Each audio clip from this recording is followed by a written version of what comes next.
The scent of orange blossom and warm yeast hung in the air, thick and deliberate. Every breath tasted like intention. My bakery, Honey and Crumb, was finally open. 6 months. That was how long I had spent obsessing over every inch of this place. The reclaimed walnut counter that still smelled faintly of sawdust. The brushed brass light fixtures I hunted down from a closed hotel in Savannah.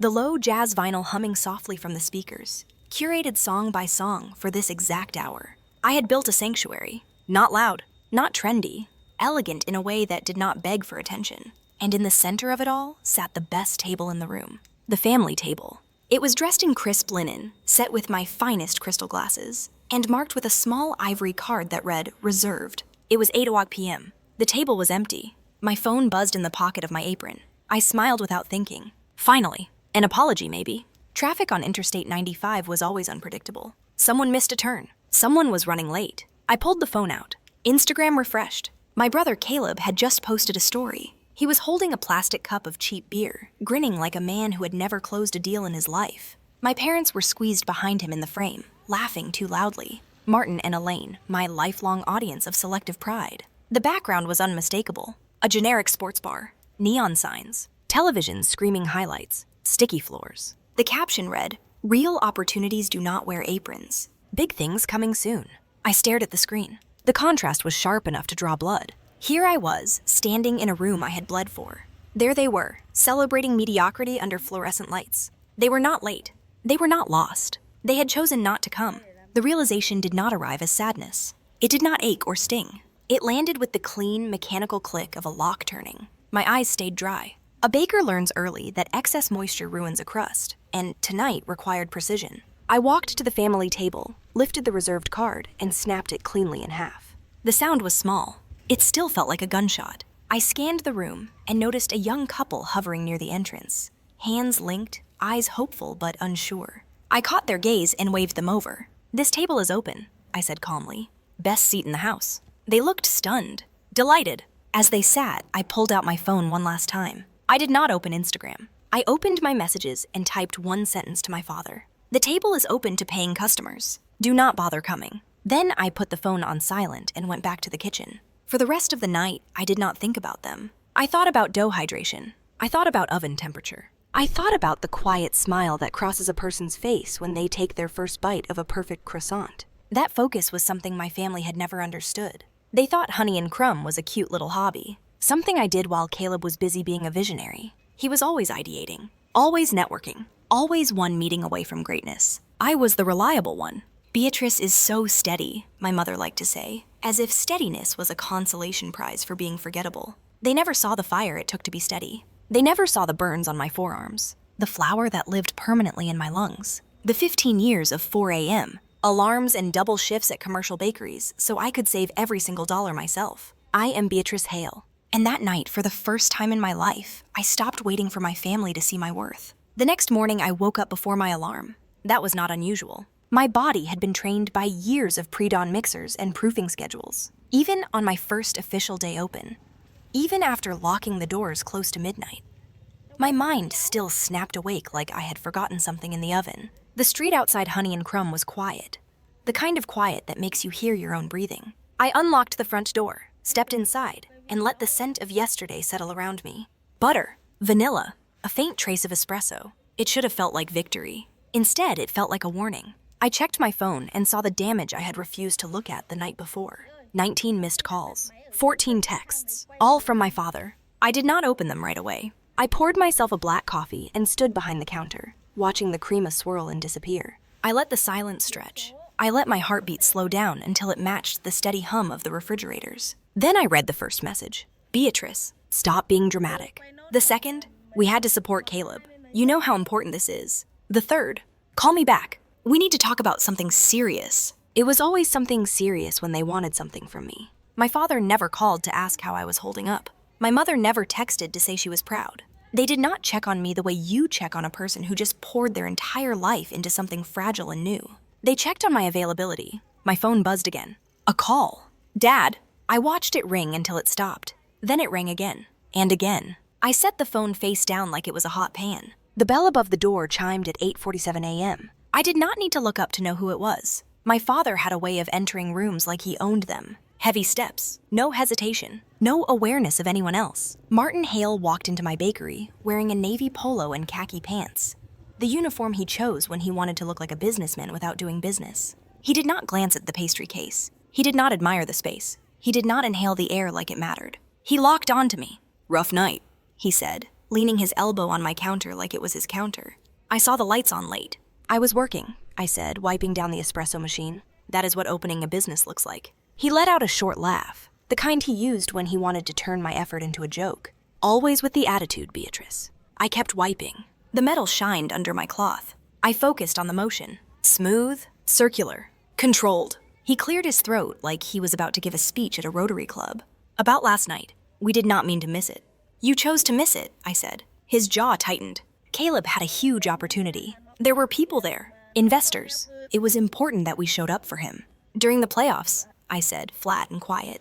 "At a sports bar." "It was strategic," he snapped. And there it was. The shift. The mask slipping. Caleb is building something big. An app that is going to revolutionize the gig economy. I did not react. I did not offer curiosity. I did not ask questions. I let him sit with my silence. He blinked once, irritated that I was not playing my old role. Then he leaned closer and dropped his voice like he was sharing insider information. To get to the next level, he needs capital. Serious capital. He paused, waiting for me to do what I had always done. Waiting for me to ask how much. Waiting for me to open the invisible wallet that lived between us. I did not, so he said it himself. "We need you to invest $50,000. 50,000 USD. Ground floor. Equity. You will be part of it." I stopped wiping. Slowly, like I was setting down something sharp. $50,000. That was not a number. That was 15 years of my life. That was countless mornings of cracked hands and aching shoulders. That was the overtime I took when my friends went on weekend trips. That was the vacations I skipped. That was the times I ate ramen in my apartment so I could put money in a savings account no one else knew existed. My father watched me carefully, like a hunter watching an animal freeze. "It is basically a loan," he said quickly, smoothing it over. "But it is an investment in the family. We supported you when you were just playing with flour in the kitchen. Now it is your turn to support your brother." Playing. The word lit something cold behind my ribs. He said it like my work was cute, like my skill was decorative, like my sweat was a hobby he tolerated until it became profitable enough for him to claim. I looked at him, really looked at him, and for the first time I saw what was underneath the entitlement. Fear. Not fear of losing me, fear of losing control.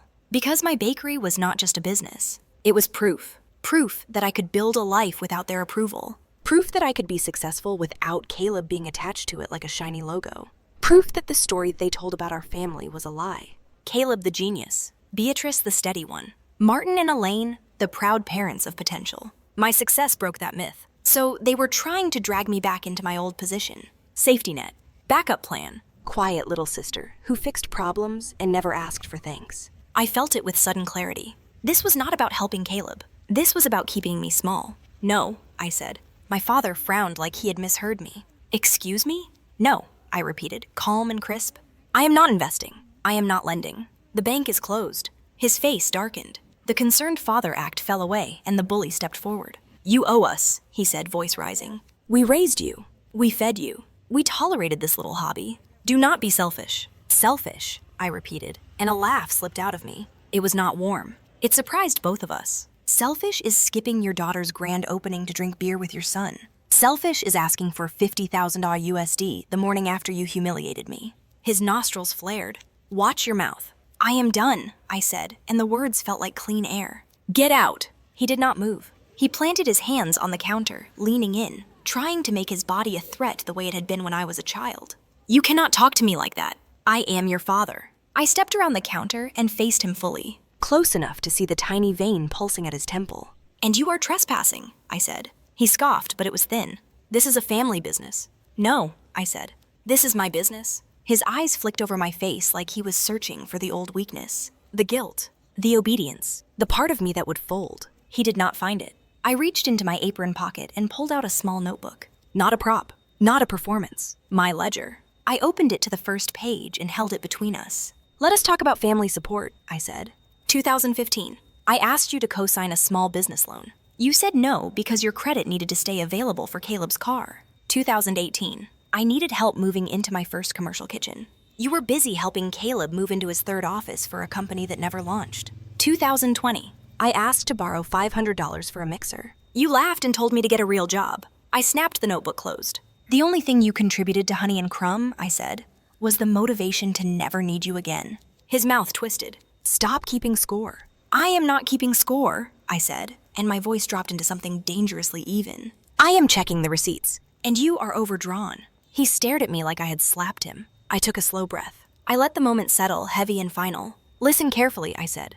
Access to my life is not a birthright. It is a privilege. You do not get to sit at my table for free anymore. You have not paid the rent in respect for decades. I walked to the door, opened it, and held it wide. Leave, I said. Right now. He hesitated, searching for one last hook, one last cruel line to lodge in me. But my face was a wall. He stepped outside, muttering under his breath, and when the door shut behind him, I locked it. The click was soft. It still felt like a gunshot. I flipped the sign to closed, even though it was morning. Not because I was afraid of losing customers, because I finally understood something that changed the air in my lungs. Men like my father did not walk away. They retaliated. And if Caleb was desperate enough to ask for $50,000 USD, he was desperate enough to do worse than ask. I stood in the quiet bakery, surrounded by the tools of my life, and I made myself a promise. This time I would be ready. The retaliation came faster than I expected. 2 days later, Honey and Crumb was alive in the way only a morning bakery can be. The espresso machine hissed like a steady heartbeat. Suits grabbed coffee to go. College students lingered over croissants they pretended not to savor. The rhythm grounded me, until the door opened at 12:14 p.m. The air changed instantly. A man in a beige windbreaker stepped inside, clipboard tucked under his arm. He did not smile. He did not look at the pastry case. He scanned the room the way people do when they are looking for trouble. Health department, he said, flashing a badge. We received a complaint. The room went quiet. A woman froze mid-bite of a lemon tart. The espresso machine let out an exaggerated hiss, loud in the silence. I felt every eye flick toward me, searching for reassurance. I wiped my hands on my apron slowly. A complaint about what? I asked. Rodent infestation, he said, voice carrying all the way to the back tables. Specifically rats in the food preparation area. A couple near the window exchanged glances and stood up, abandoning half-eaten pastries. Humiliation flared hot in my chest, sharp and immediate. I swallowed it down. That is absolutely false, I said evenly. My kitchen is spotless. You are welcome to inspect it. He did. For 45 minutes, he tore my bakery apart. He checked every trap. Empty. Every log. Pristine. Every bin, seal, and drain. Clean. My staff stood frozen, pale and silent. I stayed where I was, arms crossed, watching him fail to find a single violation. Finally, he clicked his pen and exhaled. Well, Miss Hale, he said, almost disappointed. This is one of the cleanest kitchens I have seen all month. Looks like a false alarm. Who called it in? I asked. I cannot disclose that, he said, handing me a copy of the report. Then, quieter. But the caller claimed to be a concerned relative who had seen the infestation personally. A relative. I walked him to the door, forcing a smile for the customers who remained. Everything is fine, folks, I said. Just a routine inspection. When the door shut behind him, the smile dropped from my face. This was not about money anymore. This was scorched earth. They were willing to destroy my reputation, to burn down 15 years of work, just to force me back into my place. They wanted me desperate, ashamed, begging. I went straight to the back office and pulled up the security footage. I rewound to the previous afternoon. There it was. Caleb's car idling across the street for 20 minutes. Watching, waiting, counting customers he was trying to scare away. My hands trembled, not with fear, but with something colder. You do not mess with the baker's kitchen. That is a declaration of war. I picked up my phone and called the non-emergency police line. Filing a false report with a government agency was not a prank. It was a crime, and I was done playing family. That night, long after closing, there was a knock at the back door. It was tentative, hesitant, nothing like my father's aggressive pounding. I checked the security feed. It was Marissa, Caleb's fiancée. She looked like a ghost under the alley light, pale, shaking. I unlocked the door, but did not open it all the way. What do you want, Marissa? I need to show you something, she whispered. Please, I am scared. I let her in. She clutched her phone like it was the only solid thing left in her world. There is no app, she said, words tumbling out. There never was. Caleb is not building anything. I know, I said quietly. She swallowed hard. He owes money. A lot of money. The investors at the bar were not investors. They were bookies. My stomach dropped. How much? $80,000. $80,000 USD. That explained everything. She pulled up a voice memo and pressed play. Caleb's voice filled the kitchen, frantic. She is not budging, Dad. The inspection did not scare her enough. My father answered, calm and chilling. She will. We just need her signature. Page 12. Power of attorney. Liquidity rights. And then? And then we liquidate. Ovens. Mixers. Sublease the space. The bakery is worth at least $100,000 in assets. But that destroys her business. She will recover, my father scoffed. She is just a baker. The recording ended. The silence that followed was suffocating. They were not trying to take my money. They were trying to butcher my life's work and sell it for parts. The truth crystallized in that moment. Caleb was not the golden child. He was a parasite. He created nothing. He only consumed. I was the one with real value. The entire family myth existed to hide that fact. Why are you telling me this? I asked. Marissa touched her stomach. Because I am pregnant. And I will not raise a child in a family that eats its own. She sent the file to my phone. Do whatever you have to do, she said. Burn it down. When she left, I played the recording again. She is just a baker. I smiled at my reflection in the oven door. You are right, I whispered. And tomorrow, I'm going to serve you exactly what you ordered. They came the next morning at exactly 10 a.m., not 9:58, not 10:03, 10 sharp.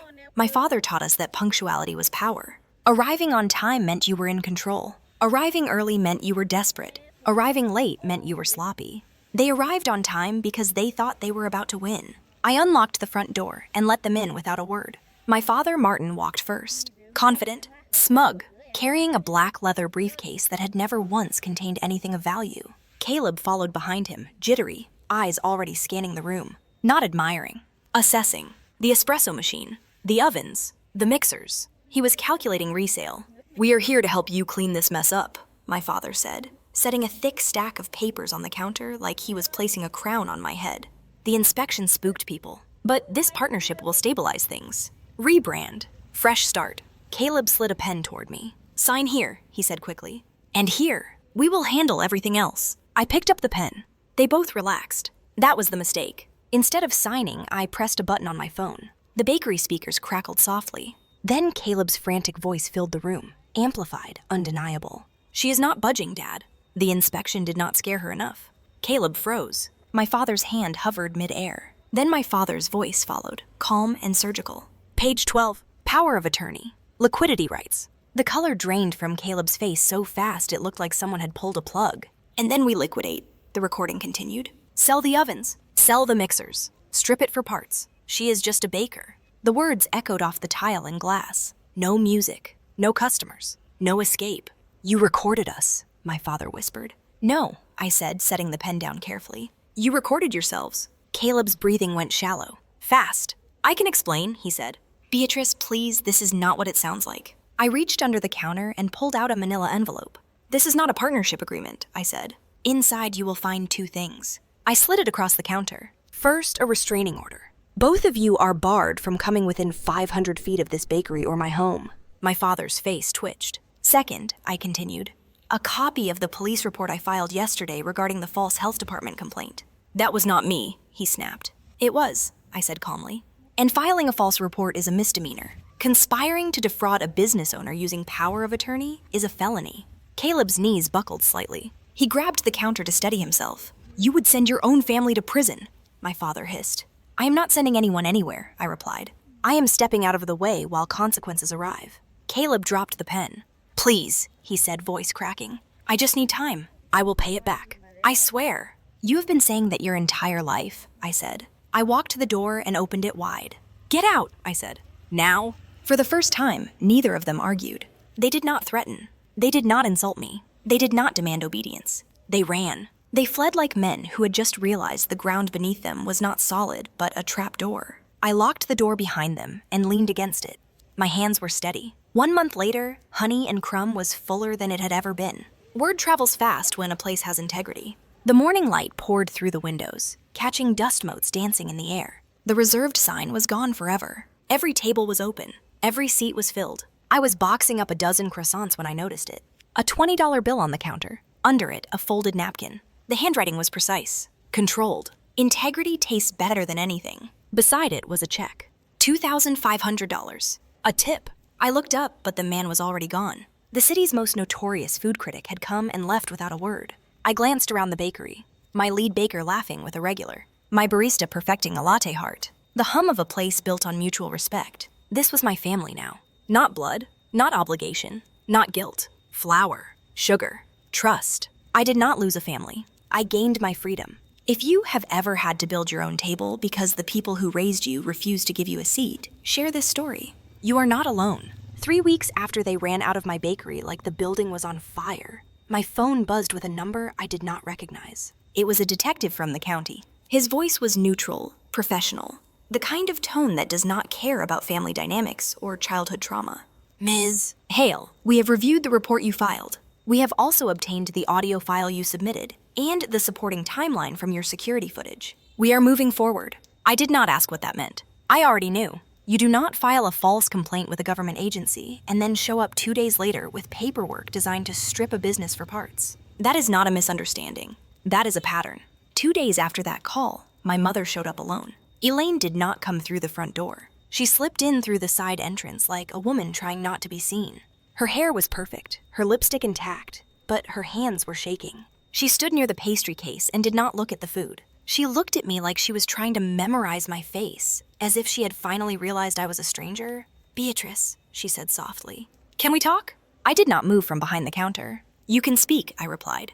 "I will decide if it counts as talking." Her throat bobbed.